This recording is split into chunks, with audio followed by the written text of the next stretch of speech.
let's take a look at using Edmodo assessments for some unconventional settings.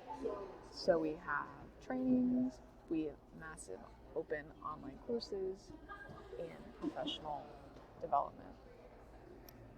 So a really useful tab here is the Discover page to get all the resources to see how other educators are handling Edmodo, either in traditional or unconventional settings.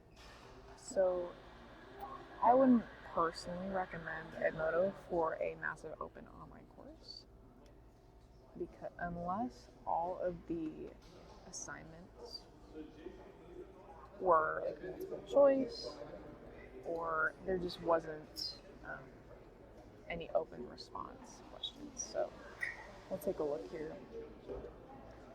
So it's multiple choice, true, false, fill in the blanks, matching, and multiple answer.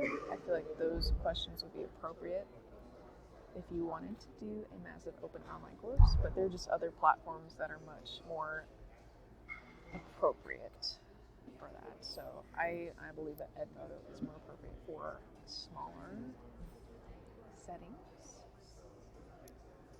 So I've also seen Edmodo be used for professional development. So it could be as simple as a setup like this, where the trainer posts 5 or so videos and assignments, and that is the professional development. Very simple. Or we could have trainings for various occupations, like being in the medical field and kind of like a professional development type training, but not necessarily just for educators.